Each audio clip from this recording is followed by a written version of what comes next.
Hello and welcome back to the Edge of the Earth podcast. I'm your host, Jeff Jarman. Today we are finishing up our discussion with Skylar Sylvie on the gun control issue. And Skylar, thank you so much for being back on the show again. And where do you want to jump off into it? Let's maybe cover the UK versus US statistics on crime rates or violence or, all that encompassed together.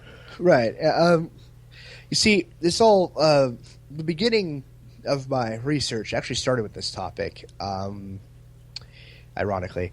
And essentially, I think we've all heard for years, that a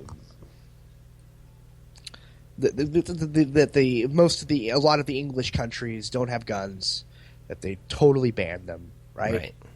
Now, the thing is, a lot of people argue that if you do that, there would be more gun violence. And in this case, that isn't true. There isn't very much gun violence. I think that's partially a cultural thing compared to the United States. Because they didn't have, as far as I know, a constitution and stuff like that, and to take it away from. So it was like, and just the people altogether are different. I mean, if you look at the gun control in the UK and the gun control, like you said in the previous episode, in California, both very strict, but polar opposites in terms of gun violence. Right, but here's the interesting point: that the very interesting thing about all of it is, although gun violence, or I should say gun homicide, to be more specific, although that may not be as much of a thing in those countries, other things are. And I want to point out, by the way, that on these statistics, that from what I could find, they don't point out specifically guns in their homicide thing, or if they did, I don't actually... I for some reason didn't notice. And when you say other things are, you mean other murder instruments, other murder weapons? Yes, other instruments, yeah. So most of these things are going to be cocked up to homicide in general, which I think is fine anyway, because just to be totally clear up front, the English countries, the ones, or the UK and a couple other ones I'm going to be mentioning, their homicide rates are low anyway. Okay. So, I mean, irrelevant of whether or not it was gun caused, they're low, and whether or not they're gun caused isn't even the point behind this anyway. So, and it would be assumed that if it was gun caused, it would be marginal in those countries. So, anyway, overall, and here's the thing. Now, I'm going to be a cheapo, and I'm going to quote myself from the research that I did a long time ago in response to a video done by a famous YouTuber named Armored Skeptic, and he made a statement that said, in response to a person who was talking about guns, his statement was called... I can't remember what the initial statement was, but this is his response to it. He called Britain, Canada, Australia now lower crime rates than your stupid country in relevance to America. And this guy's Canadian. Or not America, but the U.S. And this guy's Canadian. And I'm going to bring up Canada, too. Now, and he was replying, by the way, to Fierstein. I think we all know who he is. And, well, screw him. Right? Just saying, he's just stupid, and he gives a very bad representation of what this country actually is. And you said this is another YouTuber? This is another YouTuber. And anyway, so I'm just going to read my response to him. All this, by the way, is done by the United Nations, statistics from the United Nations Office of Drugs and Crime. So in my personal opinion, this is an excellent source of information. And the information they've gathered is only information that they've gotten from these countries, that these countries have divulged to them. So obviously the UN didn't go in and personally investigate, but that's not necessary. Anyway, so per capita, which is to say per 100,000 people, the United States, starting off here, their number of assaults in their country, or in this country, 226.3 per 100,000. Okay. Domestic burglary, 445.5 per 100,000. Homicide, 3.8 per 100,000. That's really low. Well, not entirely. It's per 100,000 population. So you're saying 3 murders per 100,000? Yeah, 3.8. I don't know how you have 0.8 of a murder, but whatever. So, and then I'm just going to skip the UK until last, best for last. Australia, one of the famous countries to do this, their assaults per capita, 305.5. The domestic burglary, 620.9 per capita. And their homicide is 1.1. Oh, wow. Okay. So they have no guns, but the assault and domestic burglary is just skyrocket comparatively, right? Now, Canada is drastically lower than the United States, right? I mean, significantly. Assault 138.9, 277.7 for domestic burglary, and homicide is 1.4. Literally, if you want to look at the number one safest country at this point, I would say Canada. And this guy was Canadian, so, I can kind of see where he's coming from, right? And then you got the United Kingdom. Not enough people know. The UK isn't necessarily one country. It's actually much like the United States. It's made up of different countries. Yes. And these countries are England, Wales, Scotland, and Northern Ireland. Okay? Now listen to this. Assault, 1,812 per capita. Domestic burglary, 996.1 per capita. And homicide, 1.0. Wow. Now, the interesting thing is a lot of people say, well, again, as a bunch of countries put together, but the United States is a bunch of states put together, and it's much bigger. Yeah. And has less. Although homicides are low. Even though they achieved the low homicide rates, somehow, which I think is cultural differences, even though they achieved that, they also caused more violence in other areas. See, domestic burglary is actually a scary thing. Yeah, it is. So in your mind, you link the lack of guns to the rise in other forms of crime. And so maybe, do you think that if they did have guns, it would just be, horrible over there? I think that it would be more leveled out because you have to keep something in mind. When you come down to the point of assault, nobody competes over guns to the degree of, I'll kill you better. Yeah. Assault is a different matter. It becomes more competitive. So it's like, I'll kick your butt more efficiently or whatever. And domestic burglary, I mean, that just makes sense. If you have no fear of somebody having a gun at all, That's actually a great point, yeah. And the other thing is the domestic burglary in the United States being higher than Canada, and you might look at that and say, well, but in the U.S., it's higher than Canada, and I mean it's pretty close. But then you consider the population density of a lot of our cities, like New York City, 8 million people, California, L.A. How many people are in L.A.? Like a lot. So pretty close to 8 million. So I mean, like, with that in mind, and California having a very big gun law thing going on there, I mean, it would be very safe to assume that a large percentage of it would be in California. I think we have enough statistics overall now. So then let's move into the area of what can be done to lower the murder rates, but still keep the population happy with the amount of guns that they have. See, that's interesting. In the U.S., at least, because to be honest, I really don't care about fixing the rest of the world's issues. Just in the U.S., I honestly believe it should just be left to the states to decide. because there's too much diversity in the states to be able to blanket law everything. So the U.S. the Fed wants to blanket law the entire country. I mean, there's population to consider, there's culture to consider, there's a gang-related activity to consider.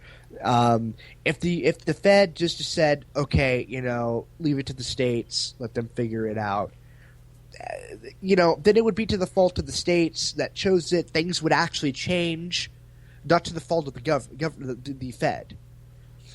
Yeah, do you think people would actually move if they didn't agree with their state's gun laws? Are people that passionate about it? I think that would happen, but I think more so people who realize that their state may be more violent might move to a state where they can better protect themselves legally. And that would also give more commercial ability to a lot of these other states. Because then you have the states where if you disagreed with gun control, you could move to California.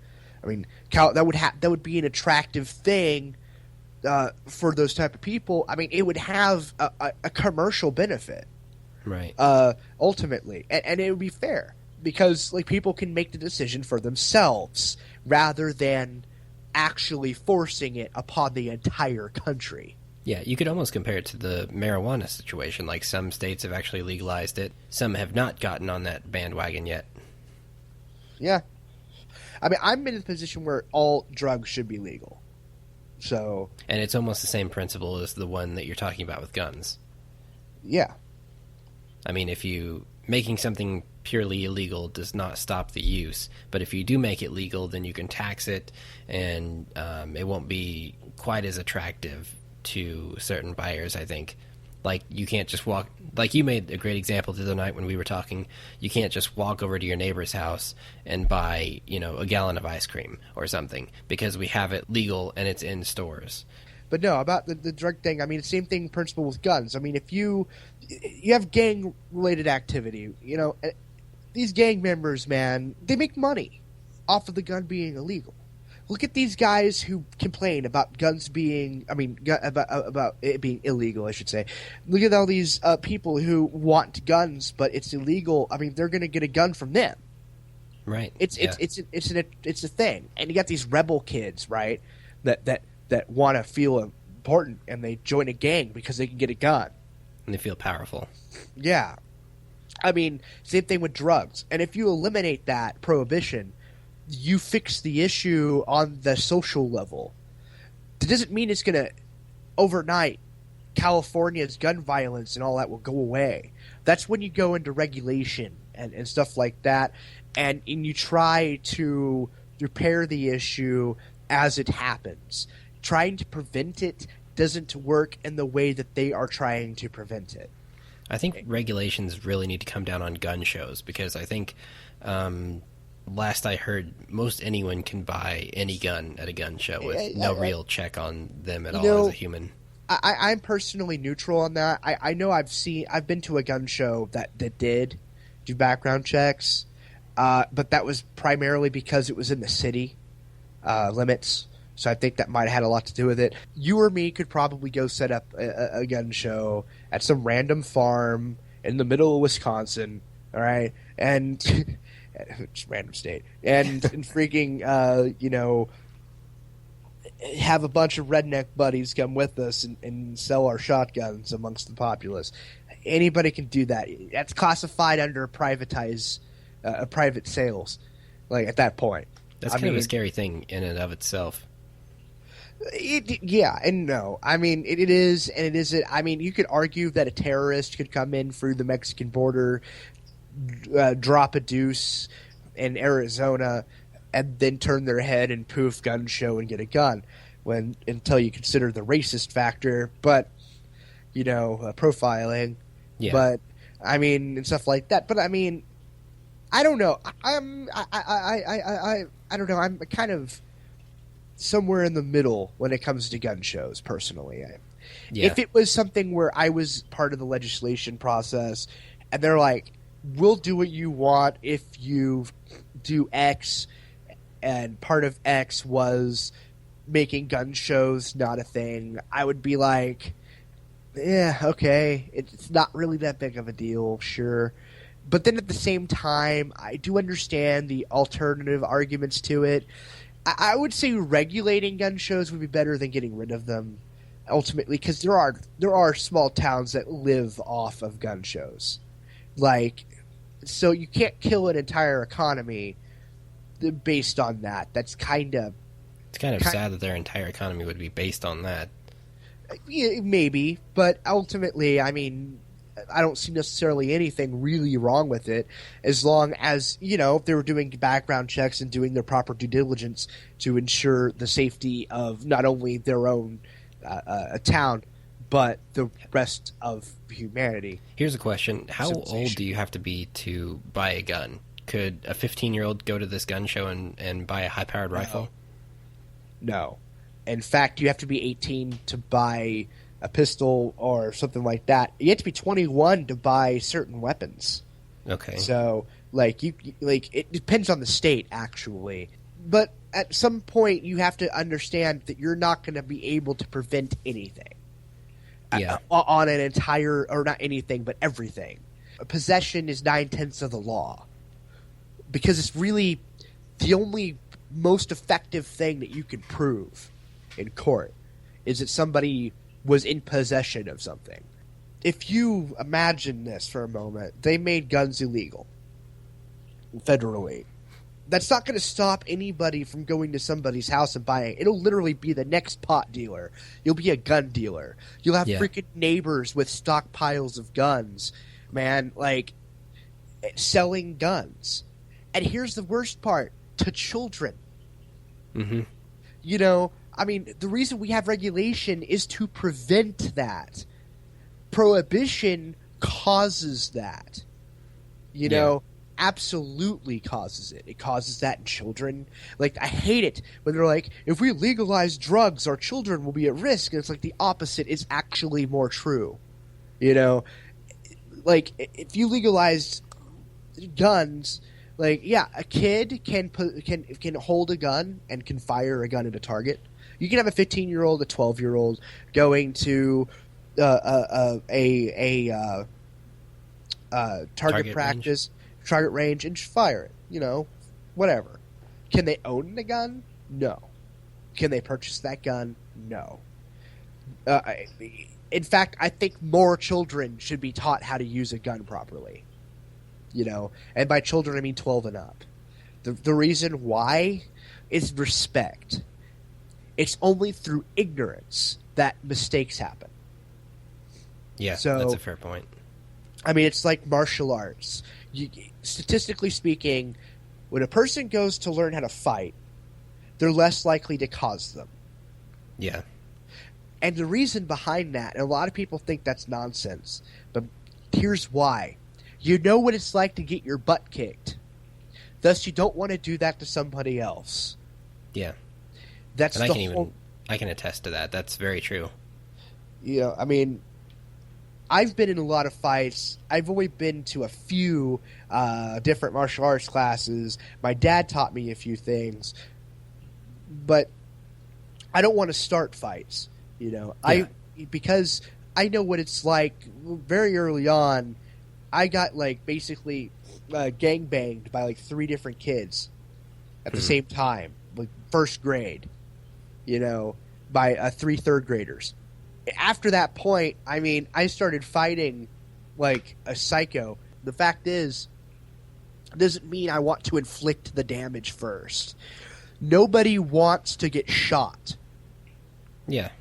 Most people, for that purpose, reason alone, do not want to shoot others. The people who do want to shoot others, I guarantee a lot of them haven't actually shot anything. Yeah. If you shot a deer, you would saw what that was like. You'd never want to shoot a human, with no reason behind it. You never want to go to your school and shoot up kids. Right.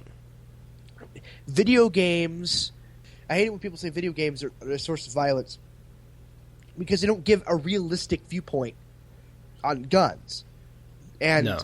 And the fact of the matter is, it doesn't. If it was more realistic, then it wouldn't matter, because it would make it actually the more realistic it would be, the less likely I believe that a kid would actually go do that. The fact that they make it like a fantasy kind of makes the majority of kids know it's a fantasy. Like Grand Theft Auto, I shoot you in the head, your neck starts bleeding. I mean, stuff like that. Yeah.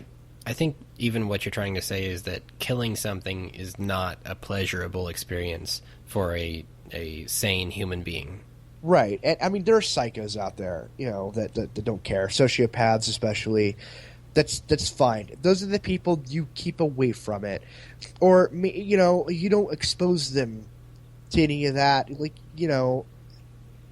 but, and it depends on the level of mental issues we're talking, but and those kind of people ideally should not pass the background check anyway.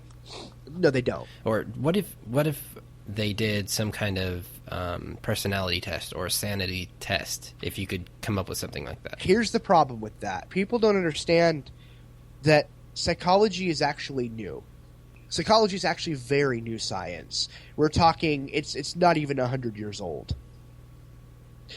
Psychology in its basically current form, I mean, they've tried with astrology and stuff like that for thousands of years, but psychology as it stands today, it's new.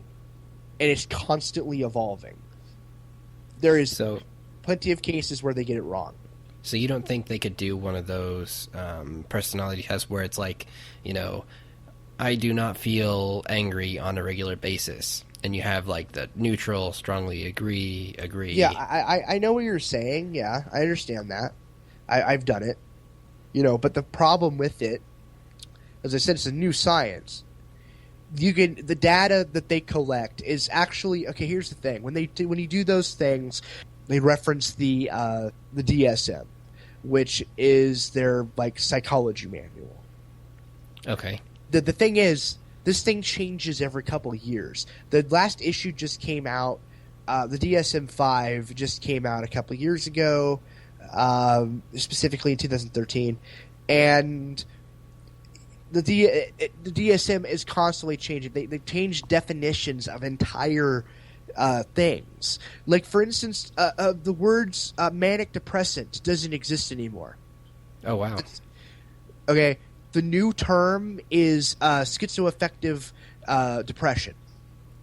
Schizoaffective disorder with depression. That term doesn't even exist. They've gotten rid of it. In fact, actually, mania is considered a symptom now. I should say, the word doesn't exist as a diagnosis. It is now a symptom. The thing is it's just too new. It's too new to really have a firm understanding of whether or not the test will be effective. Right. And if a person was psychotic, they'd have a history of it. Most commonly, they went to a hospital. I mean, in my mind, if they go to one mental hospital, they're done, depending on what the mental hospital said. Yeah, and I would agree with that. I'm not being mean, okay? I want people to think that I'm dogging on the people who have mental disorders. I've been to a mental hospital, okay? Not just one, okay? I've been to 7 different times in my childhood. And I'm saying that I shouldn't be able to buy a gun. Just based off that record? Based on that record. Okay? So, when I say what I said, I'm including myself. Yeah, so you're not biased. Right. I personally do not comprehend how this is even an issue. Did you know that a couple hundred years ago, the definition of the words, the right to bear arms, and the ones that follow in that same amendment, were never disputed? Like, whenever they brought up the right to bear arms, like, they're like, yeah, obviously. I mean, it was never a thing to debate. The only debate they had was later on as to whether or not black people should have guns. Like, interesting. Like, if we make them citizens, then they can also have the same rights as us. Like, that was literally the topic of discussion at the time.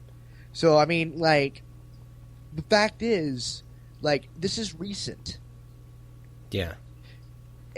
And culture is constantly evolving, and I don't ever think there is going to be a concrete answer on what needs to be done. But like you said, we've laid out a fairly good examination and game plan on what exactly, hopefully they will do going into the future. But we're here at the end of the episode.